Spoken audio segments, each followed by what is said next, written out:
I'm Lotan Pinyan. I'm 42 and something years old.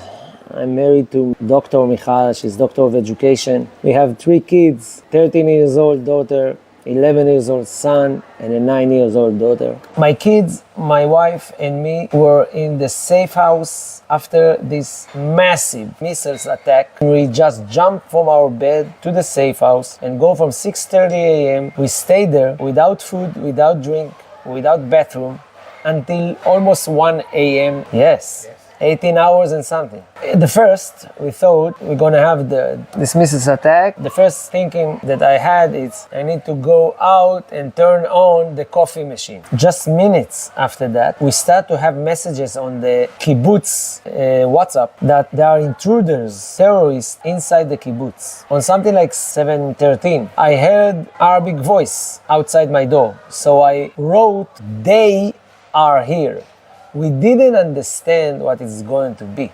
We thought, close the door, keep the safe room, and probably the army will handle that. Just minutes after that, when a lot of families and members of the kibbutz start to write, they are here, they are at my house, they are near my house, we understand, they are spread all over the kibbutz. And then I just go out from the safe room, close the doors. I have a huge German Shepherd. I was in the K9 unit. I trained him well. I took him out of the safe room, told him to stay near the door, hoping that will help me if someone will come into my house because they are afraid from dogs, and just look for things to tight the handle of the room so they will not come in. They were throwing grenades on the house. They shot the safe house. They didn't come inside the house. What we understand a few days after that they used my storage under the stairs for hiding and for store their weapons there and then just go hide again, because my location is a place that they can hide but still can go out and, for example, burn my neighbor's house. My neighbors, they jumped from the window in a moment that there were no terrorists near the playground that we used to play with our kids, and run to my neighbor's house. I'm luckily on the 2nd floor, because they burned their house in order that they will choke to death. Why they didn't burn my house? Pure luck. My parents' wife killed something like 10-15, we know that now. We were with them on the phone. My wife's brother was on the squad of the kibbutz that fought with the terrorists inside the kibbutz. And he was with his mom on the phone when terrorists got inside their house.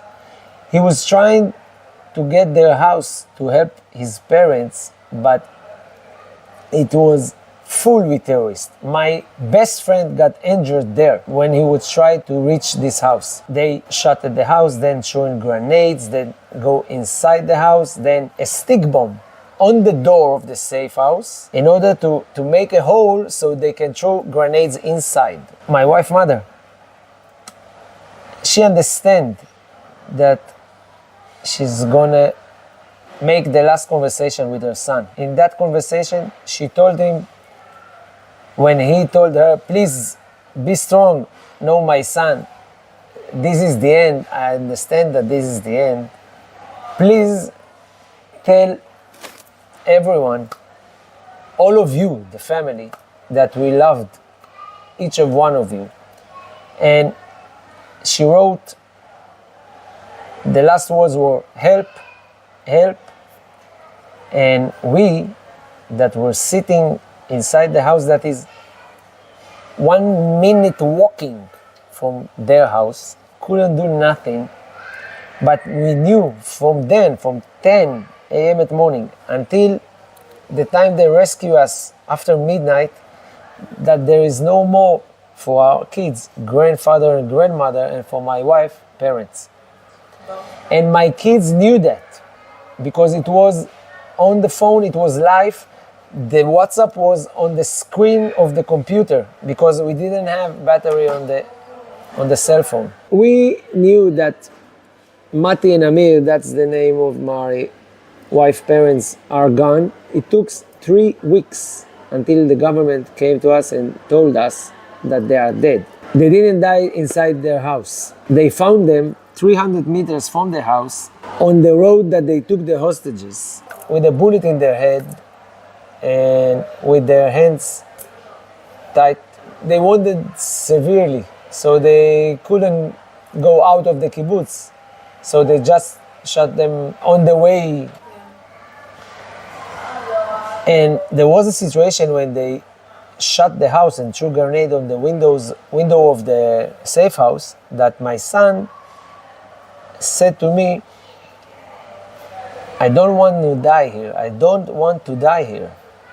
And I told him, you won't. This is our fortress. We keep together, we keep the handle, we keep tight. I have the baseball bat if someone will come. And you just make a list. What you're going to take, all of you. What you're going to take when we're going to come out. And when the soldiers came on after midnight, my dog really barked and attacked them, so I knew, okay. And there was this young soldier that came to me and told me, while we are, I took the purse and the cell and put something on me because I was with my boxers. And he told me, look, we're gonna flee by foot. We're gonna rescue your family, but we don't have car. So we're gonna walk through bodies of terrorists, soldiers, and kibbutz members. Please, I will tell you, keep the eyes of your kids closed. In the minute that they took us out of the house, there was still battle near us, shooting in a place that was just direct to the place we need to go. So we go on a huge circle, and I was keeping my hands on my kids' eyes. And my son told me, I can't see, I don't know when I'm running. Just grab my shirt, it's okay. It took something like 15, 20 minutes. When I'm looking at that, it looked like ever. It was so long way. And when we came to the place that we're supposed to be safe, surrounded with soldiers, one terrorist came from the bushes, something like 20, 25 meters, shot at us. The luck was on our side. 1 minute after that, he got killed from the soldiers that were with us. But I was thinking I managed this situation and able to stay and keep my family safe in the safe room for 20 hours just to be killed, or for one of my kids will get shot when I'm a minute from getting on the bus and go. The bus that they brought is not a good idea. Let's bring an armed truck, because they are also waiting on the roads, and you don't know where they're hiding. And you need to understand that the fight inside the kibbutz took place for another 2 days. Monday after that, we had a wedding in our family. My younger brother's wife got married. We decided, but the couple understand that his parents would like him to have that and to do the wedding, even if they are not here and even if it's not with them. His mother, she was so waiting for this wedding that we understand that we need to do that. And from then until now, we are in this hotel, managing our life, looking forward. We are not in misery. We have this situation that it's hurt. You know that your mother and father-in-law, your friends, your kids' friends are not here, either dead or kidnapped.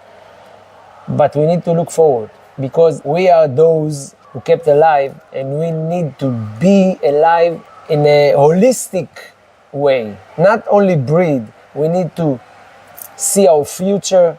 We need to take care of our mental health and our kids' mental health. We need to take care of our community. We need to rebuild our kibbutz. Something like 100 houses are either severely damaged or either just turned from the ground or got flames all over.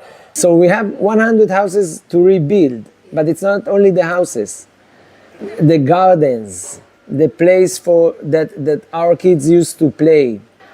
Those places, we need to rebuild everything, because we cannot go back just for the walls. It's a community. It's a system of life.